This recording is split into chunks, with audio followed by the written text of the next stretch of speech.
शौर्यमथेन्दुरिन्द्रपदवी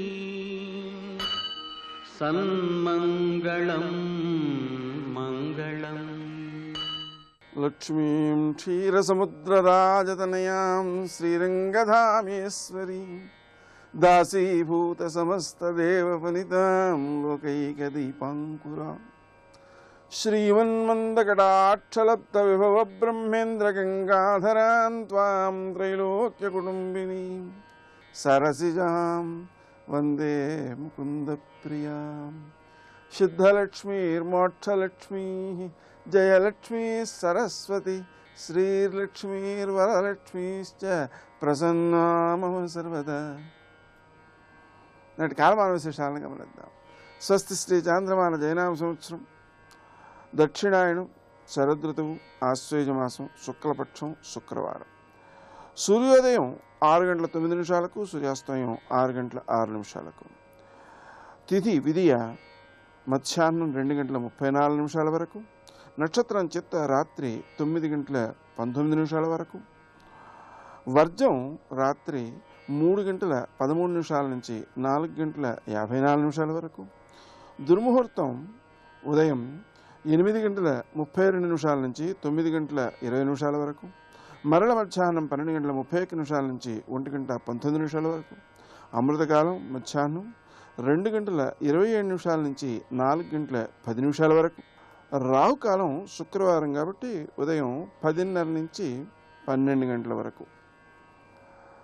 ఈరోజు శుభ సమయం అష్టకవర్గ రీత్యా ఉత్తమ సమయం, లాభప్రదమైన సమయం ఉదయం 9:30. నేటి విశేషం శుక్రవారం లక్ష్మీదేవికి ప్రీతికరమైనది, అమ్మవారికి ప్రీతికరమైనది. ఈ విధంగా మనం అమ్మవారిని ప్రార్థించడం పూజించడం మొదలైనటువంటి చర్యల వలన వచ్చేటువంటి సంపద ఆనందప్రదంగా ఉంటుంటుంది. అమ్మవారి యొక్క అలంకరణలలో ఈరోజు బాలా త్రిపుర సుందరి అలంకారం. ఆ బాలా త్రిపుర సుందరిని మనం పూజించటం, మన పిల్లల చేత పూజింపచేయడం, మన పిల్లలకు కూడా ఆడపిల్లలకు అమ్మవారుగా కూర్చోబెట్టి పూజ చేయడం, బయట పిల్లలకైనా సరే మిత్రులమైనటువంటి పిల్లలకైనా సరే చేయడం ద్వారా ఏమవుతుందంటే వాళ్ళల్లో అమ్మవారితో ఏకాత్మ భావన అలవడుతుంది. ఆమె యొక్క ఇష్టప్రదమైనటువంటి నివేదనగా మనం పాయసాన్ని చేసి పిల్లలకందరికీ కూడా ప్రసాదంగా బాలభోగం అనే పేరుతో పంచడం జరిగినట్లయితే అది కూడా చాలా ఉత్తమ ఫలితాలనే అందజేస్తుంది. నేటి ఆణిముత్యాలు.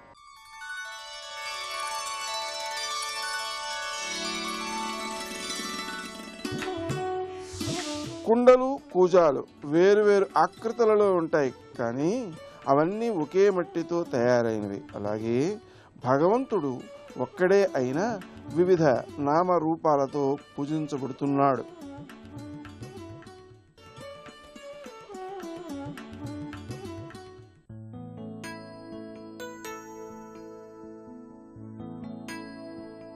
సహజీవనంలోని మాధుర్యాన్ని అర్థం చేసుకోకపోతే ఇల్లే యుద్ధభూమి అవుతుంది.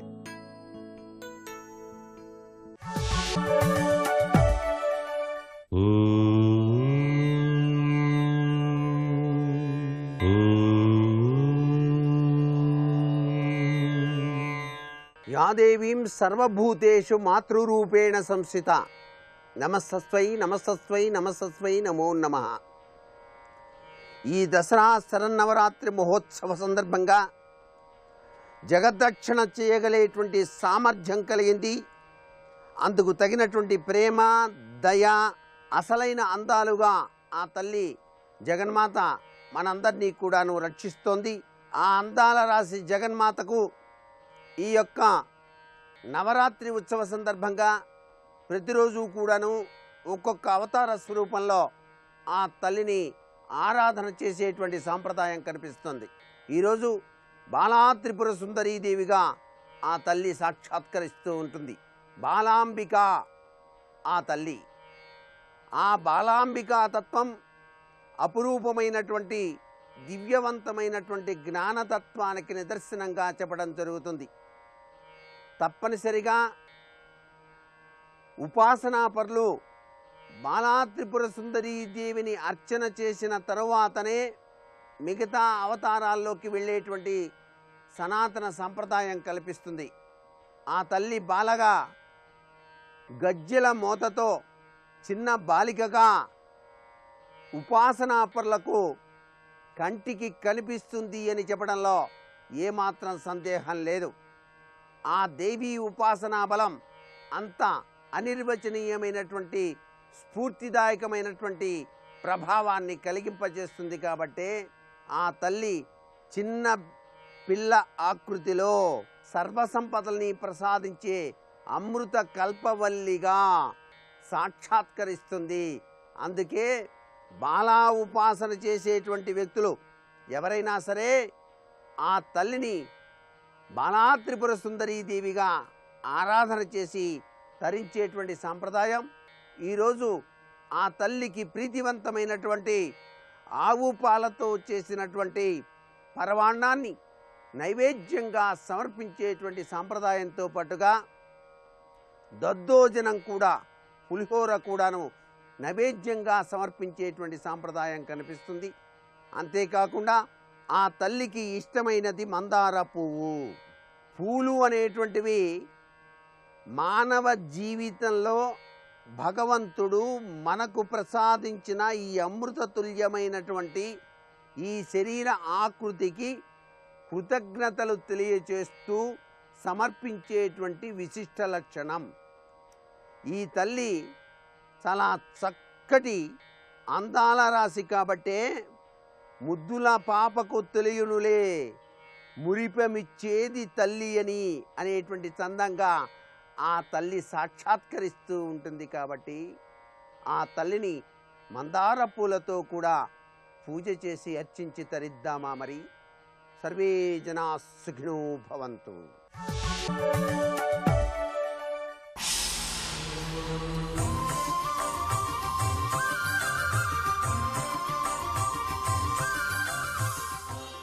శతక సాహితీ సరస్వతికి నమస్కారం. దుష్టబుద్ధియటంచు తొలగద్రోయుట కన్నా చేరదీయుచు బాగు చేయమేలు.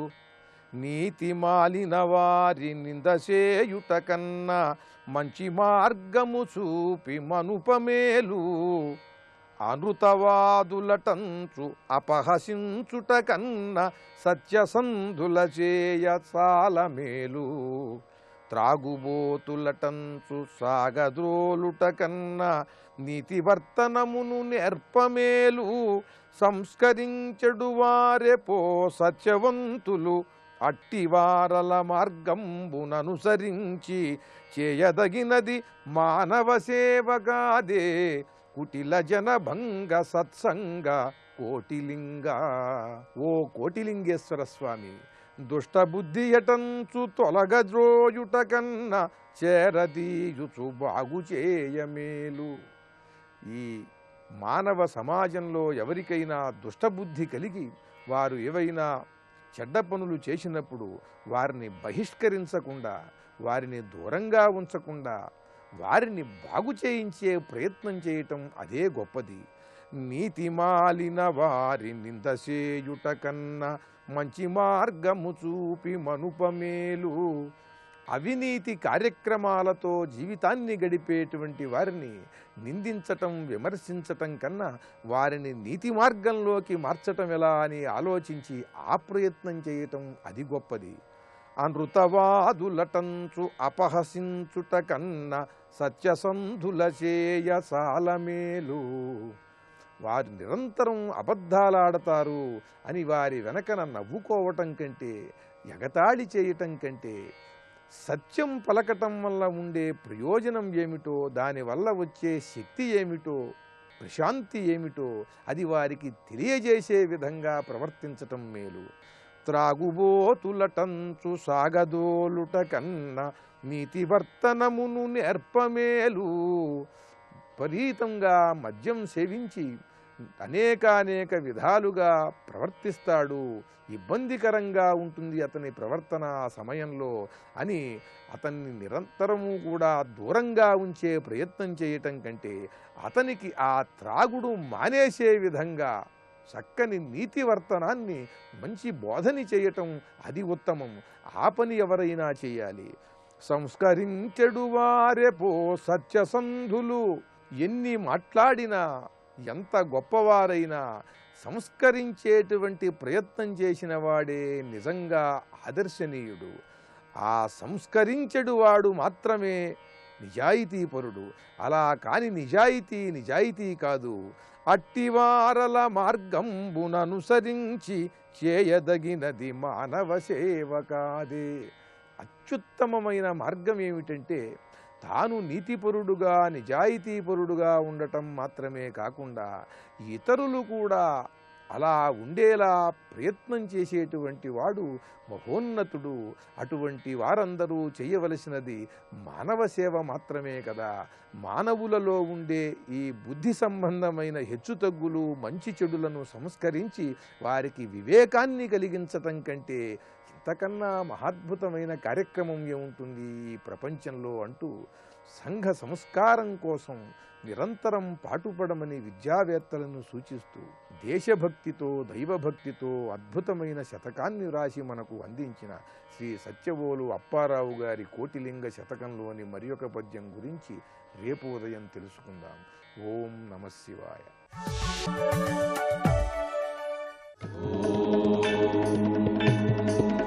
आदिलक्ष्मीं जगन्मातरं भावये आद्यन्तरहिताम् अनन्तलक्ष्मीं सदाद्यन्तरहिताम् अनन्तलक्ष्मीं सदा आदिलक्ष्मीं जगन्मातरं भावये.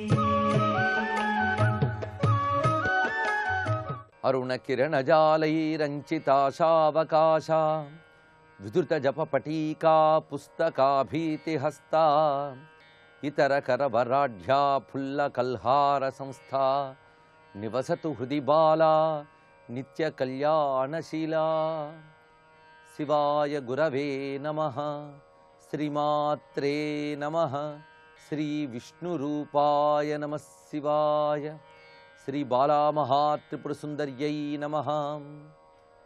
శరన్నవరాత్రుల సందర్భంగా కనకదుర్గా మహాదేవికి వివిధ అలంకారముల్లో అర్చించేటువంటి క్రమంలో ఈ రోజున బాలా త్రిపురసుందరి స్వరూపంగా అర్చిస్తున్నారు. బాలా త్రిపురసుందరి జ్ఞానాధిదేవత. సాధకుని అనుగ్రహించి సంపూర్ణ జ్ఞానవంతుని చేసి బ్రహ్మ విద్యను ప్రసాదించే బాలా త్రిపురసుందరి రూపంగా అమ్మవారిని చూసి జ్ఞానాన్ని పొందుదాం. జంభిని జృంభిణి అనే నామాల గురించి చెప్పుకుంటున్నాం.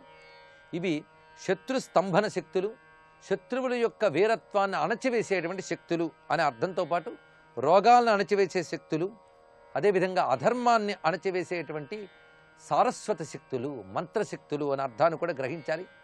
అయితే జంభిని జృంభిణి అనే రెండు నామాల ద్వారా అమ్మవారి యొక్క ఒక దివ్యమూర్తి కనబడుతున్నది. అలా నామాల్లో కొన్ని మంత్రదేవతా రహస్యాలు ఉంటాయి. ఈ రెండు నామాల్లో ఉన్నటువంటి శక్తి ఎవరయ్యా అంటే ఐంద్రీ శక్తి చెప్పబడుతున్నది. ఇంద్రుడు జంభాసుర సంహారకుడు. అంతేకాదు ఈ జృంభ శబ్దంతో ఒక మంత్రం దేవీ భాగవతంలో కనబడుతున్నది. అసృజంస్తే మహాసత్వా జృంభికాం వృత్రనాశినీం అన్నారు. ఇక్కడ వృత్రనాశిని అనే శక్తి జృంభిక అని.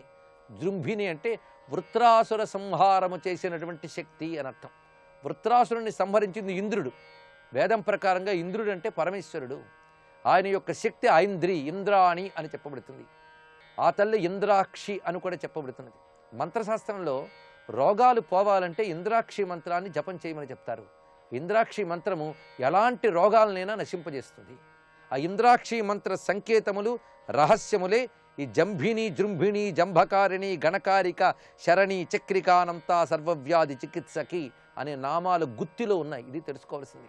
ఇక తర్వాత జృంభకారిణి అనేటువంటి నామం ఉన్నది, 507వ నామం. ఇది నమస్కారంలో శ్రీ జృంభకారిణ్యై నమః.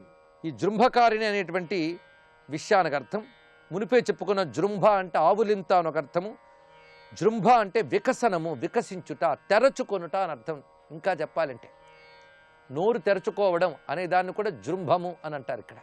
అలాగే తెరచుకునేలా చేసే శక్తి పేరు జృంభిణి. జృంభకారిణి తెరచుకునేలా చేసే శక్తి. ఇది తెలుగులో అర్థం చెప్పుకున్నాం. మన లోపల ప్రాణశక్తిగా ఉన్న అమ్మవారే జృంభకారిణిగా అవయవాలని వికసింపజేస్తున్నది.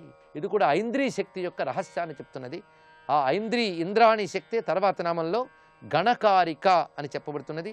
జృంభకారిణ్యై నమః నమస్కరించిన తర్వాత శ్రీ గణకారికాయై నమః అని 508వ నామాన్ని చెప్పుకోబోతున్నాం. గణములను కలిగించున్నది. దీనికి కూడా ఇంద్రపరంగా అర్థం చెప్పాలంటే సమస్త దేవతా గణములకు నియామకుడై వాళ్ళని నడిపించేవాడు ఇంద్రుడు. అందుకే ఇంద్రుని అధీనంలోనే దేవత అందరూ ఉంటున్నారు. ఇంద్ర రూపమైనటువంటి శక్తి ఇందిరాదేవి, ఆ తల్లి గణకారిక. సమస్త దేవగణములను కలిగించి నడిపించే శక్తి గనక గణకారిక. అంతేకాదు ఈ లోకమంతా గణములతో ఉన్నది. ప్రధానముగా దేవగణం, అసురగణం, మనుష్యగణం, పశుగణం, పక్షిగణం, వీటితో ఉన్నది ఈ ప్రపంచం. ఇంకా క్రిమిగణం మొదలైనవి చెప్పుకుంటే చాలా ఉంటాయి. ఇలాగ వివిధములైన గణములను కలిగించేటటువంటి సృష్టికారక శక్తి గణకారిక అని చెప్పబడుతున్నది. గణకారికకి మంత్రపరంగా మరొక అర్థంలో గకారం జ్ఞానవాచకం, నకారం నిర్వాణవాచకం అని శాస్త్రం ఇస్తున్న నిర్వచనం. గకారము గొప్పదైన జ్ఞానాన్ని చెప్తున్నది, నకారము ఆనందాన్ని చెప్తున్నది. కనుక గణ అంటే జ్ఞానము, ఆనందము. ఈ జ్ఞానానందాన్ని కలిగించే శక్తి గణకారిక. జ్ఞానం ఇచ్చేది, ఆనందాన్ని కలిగించేది గణకారిక. కనుక ఇంద్రియ గణములను నడిపేటటువంటి ఆరోగ్యకర శక్తి గణకారిక అని చెప్పబడుతుంది. 509వ నామం శరణి. ఇది ఒక చిత్రమైనటువంటి శబ్దము. శరణి నమస్కారంలో శ్రీ శరణ్యై నమః అని చెప్పబడుతున్నది. శరణి అంటే దిక్కైన తల్లి. ఎప్పుడు కూడా ఆ తల్లే అందరికీ దిక్కు, ఆశ్రయము. అందుకు రక్షించేటువంటి శక్తి కనుక ఆ రక్షక శక్తి అని చెప్పడం శరణి. ఎందుకంటే ఆరోగ్యం కలిగించడం అంటే రక్షించడమేగా. ఐంద్రియ శక్తి లోకరక్షణ కోసం ఉన్నటువంటి శక్తి. అలాంటి ఐంద్రియ శక్తి మనకు ఆరోగ్యకరంగా రక్షిస్తున్నది కనుక శరణి అని చెప్పబడుతున్నది. 510వ నామం చక్రిక. ఇది నమస్కారంలో శ్రీ చక్రికాయై నమః. ఇక్కడ చక్రిక అంటే ఈ చక్రికా నామం గతంలో కూడా చెప్పుకున్నాం. అదే అర్థాన్ని కూడా ఇక్కడ తీసుకోవచ్చు. కాలచక్ర, విశ్వచక్ర రూపముతో ఉన్నది. అలాగే దేహ చక్రమునందంతటా వ్యాపించునే దేహం కూడా ఒక చక్రమే. దీనిలో కూడా నిరంతరం ఈ దేహంలో ఈ ప్రాణ వ్యవస్థ, సప్తధాతు వ్యవస్థ నిరంతరం ఒక చక్రక్రమంలో వెళుతూ ఉంటుంది. పడుకోవడం, లేవడం ఇదంతా చక్రమే. ఈ చక్ర రూపంలో దేహమునందు వ్యాపించింది చక్రిక అని చెప్పవచ్చు. చక్రికాయై నమః నమస్కరించే నామంలో చక్రాయుధము ధరించినది అని కూడా అర్థం చెప్పుకోవచ్చు. ఎందుకంటే అమ్మవారు శంఖచక్ర గదాహస్తే మహాలక్ష్మి నమోస్తుతే అని లక్ష్మీ అష్టకంలో మనకున్నది. కనుక శంఖచక్రాదులు ధరించింది ఆ తల్లి. అందుకు చక్రిక అంటే చక్రమును ధరించినటువంటి తల్లి. మనం ఈ నవరాత్రుల్లో పూజించే దుర్గా, మహాలక్ష్మి వీళ్ళందరూ చక్రాయుధంతోనే ఉన్నారు. అందుకే చక్రికాయై నమః అని ఆ తల్లిని ఆరాధిస్తూ ఉన్నాం. 511వ నామం అనంత. ఇది నమస్కారంలో శ్రీ అనంతాయై నమః. అంతము లేని తల్లి అనంత. అంటే అమ్మవారికి చివర అనేది లేదు. ఆవిడికి ఆది లేదు, చివర లేదు. ఆవిడ అనంత స్వరూపిణి, శాశ్వత రూపిణి. ఇదొక అర్థం. అమ్మవారికి ముగింపు లేదు. ఆవిడ ఎప్పుడూ ఉన్న తల్లి, పరిపూర్ణురాలు. అందుకు అనంతాయై నమః. సత్యం జ్ఞానం అనంతం బ్రహ్మ అని చెప్పినట్లుగా ఆవిడ పరబ్రహ్మస్వరూపిణి. చిత్రం ఏంటంటే అనంతనామం ఇందులో చెప్పడంలో ఉద్దేశం రోగహరణమైన భగవన్నామాల్లో అనంతనామం ఒకటి, అచ్యుత, అనంత, గోవింద అని. అందులో అనంతనామం మధ్యలో ఉన్నది. ఆ అనంతనామం ఇక్కడ ఆరోగ్యకరమైన అమ్మనామాల్లో కూర్చడం కూడా మహర్షులు చేసిన ఒక అద్భుతమైన ఔచిత్యం. అందుకు అనంత, అనంత రూపిణి, సర్వవ్యాధి చికిత్సకి. తర్వాత నామం ఇది అనంతాయై నమః అని 511వ నామంలో నమస్కారం చేసుకుని 512వ నామంలో సర్వవ్యాధి చికిత్సక్యై నమః ఇది అర్థం. ఇక్కడ విశేషంగా సర్వవ్యాధుల్ని చికిత్స చేసే తల్లి అని. సరిగ్గా లలితా శాస్త్రంలో సర్వవ్యాధి ప్రశమని అనే మాట వచ్చినది. అంటే అన్ని వ్యాధులను తొలగించే తల్లి అని అర్థం. అదే మాట ఇక్కడ సర్వవ్యాధి చికిత్సకి, అన్ని వ్యాధులను చికిత్స చేసేటువంటి వైద్య రూపిణి అని అర్థం. అసలు వైద్యుడు సాక్షాత్ భగవద్రూపమే. అందులో వైద్యో నారాయణో హరిహి అంటారు. ఇక వేదంలో ఒక చోట సరస్వతీ వాచా భిషజ అని ఒక మాట ఉన్నది. అంటే సరస్వతీదేవి వాగ్రూపిణి, వైద్యురాలు అని అర్థం. కనుకనే మంత్రము ద్వారా రోగాల్ని నయము చేయుట అనేటువంటి విశేషం శాస్త్రంలో కనబడుతున్నది. అందుకు గొప్ప ఔషధం ఏంటయ్యా అంటే మంత్రమే. మంత్రం అంటే వాగ్రూపమేగా. అందుకు వాగ్రూపమైన సరస్వతి వైద్యురాలు అని చెప్పినప్పుడు మంత్రమునందున్న రోగహరణ శక్తి అది. అందుకు జృంభిణి నామం కానీ, దానికి ముందు చెప్పినటువంటి సర్వదీపిక మొదలైన వేదపరమైన వాగ్రూపము కానీ ఇవన్నీ ఒక్కసారి మేళనం చేస్తే మంత్రరూపముగా ఉంటూ ఆ మంత్రశక్తి ద్వారా అనేక బాధాకర శక్తుల్ని అణచివేసేటువంటి రోగహరణ శక్తి రూపిణైన మంత్రశక్తి అయిన మహాలక్ష్మి సర్వవ్యాధి చికిత్సకి. మొత్తంగా జంభినీ నామం నుంచి సర్వవ్యాధి చికిత్స వరకు ఉన్నటువంటి దివ్య నామాల వరుసలో ఉన్న రోగహరణ మంత్రశక్తి రూపమైన మహాలక్ష్మికి నమస్కారం చేసుకుని తర్వాతి నామములు దేవకీ దేవ సంకాశ వారిధి కరుణాకర శర్వరీ సర్వ సంపన్న సర్వపాప ప్రభంజని. దేవకీ ఈ నామం చాలా విశేషమైనది. 513వ నామం. ఇది నమస్కారంలో శ్రీ దేవక్ష్యై నమః అని.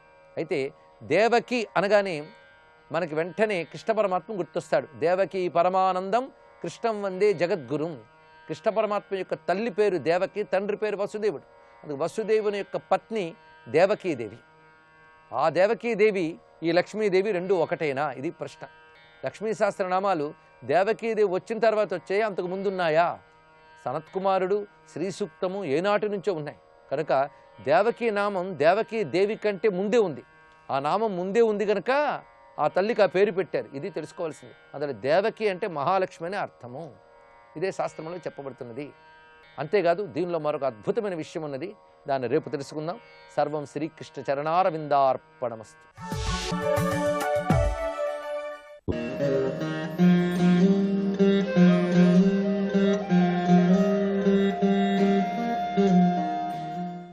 శరన్నవరాత్రుల సందర్భంగా ఈరోజు అష్టాదశ శక్తిపీఠం ద్రాక్షారామంలో కొలువైన శ్రీ మాణిక్యాంబ అమ్మవారిని మీ ముందుకు తెస్తోంది మీ ఆరాధన.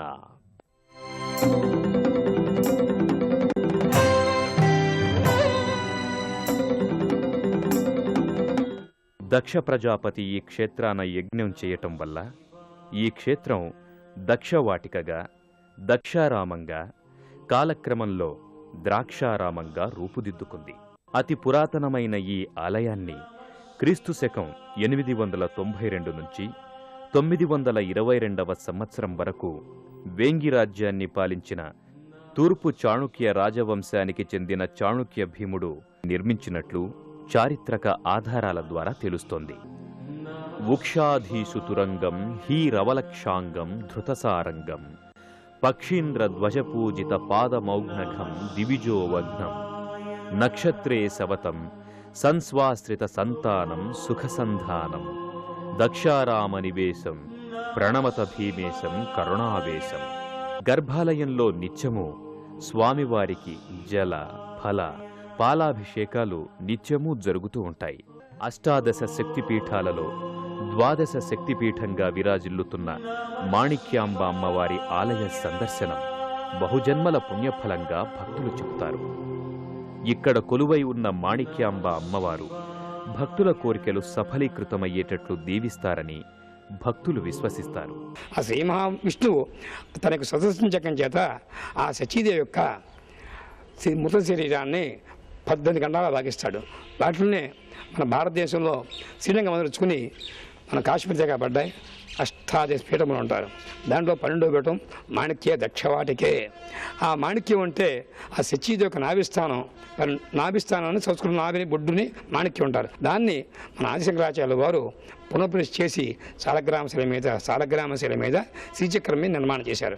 అంటే ఈ 18 పీఠాల్లో కూడా ఎక్కడ కూడా మీ సాలగ్రామశిల మీద శ్రీచక్రం మీద కనబడదు, ఇక్కడే కనబడుతుంది. ప్రతి దేవాలయంలో కూడా యంత్రం వేరే ఉంటుంది, అమ్మవారు వేరే ఉంటుంది. ఇక్కడ విశేషం అంటే శ్రీచక్రం మీదే బిందువు మీదే ప్రవేశ చేసిన విశేషం ఉన్నది. ఇది కాక దేవి అమ్మవారు మాణిక్యాంబది దక్షిణామంగా ఉన్నది. చాలా తక్కువ దక్షిణామంగా చాలా తక్కువ ఉంటాయి. అదో విశేషం ఇక్కడ ఉన్నది. సర్వమంగళమాంగళ్యే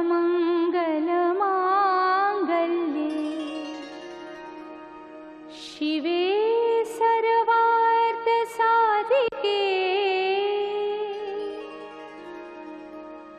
శరణ్యే త్ర్యంబకే గౌరీ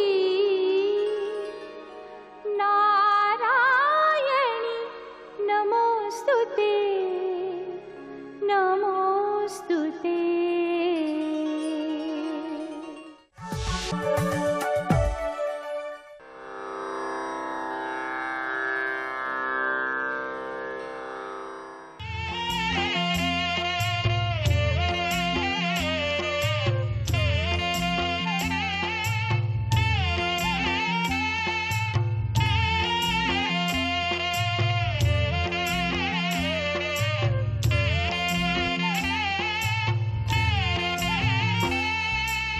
కీర్తయ త్రిపురాంబాం ఈలిత సమభువన తాత్వికమతిగాం తాం త్రికోణగాం కీర్తయ త్రిపురాంబాం ఈలిత సమభువన తాత్వికమతిగాం తాం త్రికోణగాం కీర్తయ త్రిపురాంబాం ఈలిత సమభువన తాత్వికమతిగాం తాం త్రికోణగాం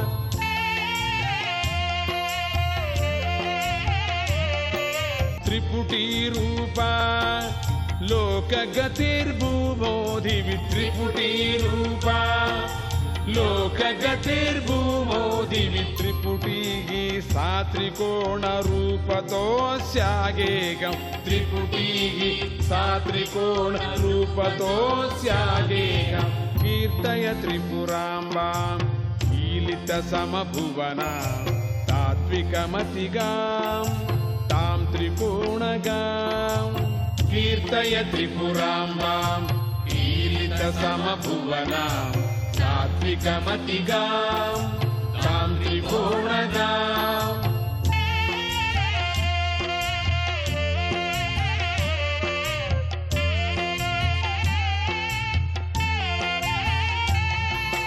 త్రిగుణరూపికా త్రిసురదీపికాయ త్రిగుణరూపికా త్రిసురదీపికాయ సకల బీజసన్ ముద్రయోపవీత సకల బీజసన్ ముద్రయోపవీత అతిరహస్య యుగ్ యోగినీయుతా చాద్భుత అతిరహస్య యుగ్ योगिनीयुता चाद्भुत रस समाश्रया विशुद्ध नादरूपा देवी रस समाश्रया विशुद्ध नादरूपा देवी कीर्तय त्रिपुरांबां ईलित समभुवना तात्विकमतिगां तां त्रिकोणगां कीर्तय त्रिपुरांबां ईलित समभुवना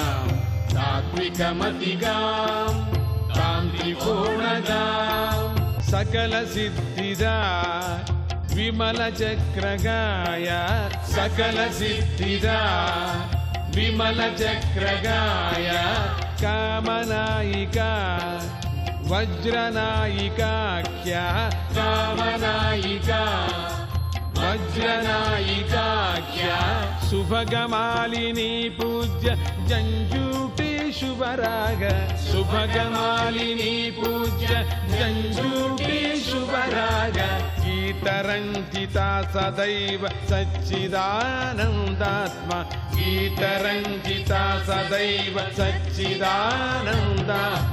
कीर्तय त्रिपुरांबां ईलित समभुवना तात्विकमतिगां तां त्रिकोणगां कीर्तय त्रिपुरांबां ईलित समभुवना तात्विकमतिगां तां त्रिकोणगां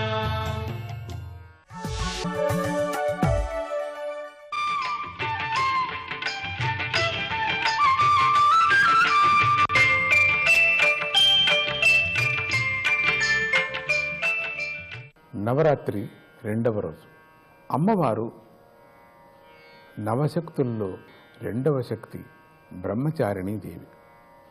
నవరాత్రుల్లో రెండవ రోజున బ్రహ్మచారిణీ దేవి స్మరించాలి. అమ్మమనగా తపస్సు, బ్రహ్మచారిణి అనగా ఆ తపస్సులో ఉన్న దేవి. ఆమెని ఈ విధంగా ధ్యానించాలి. అక్షమాలికాం దక్షిణే కరే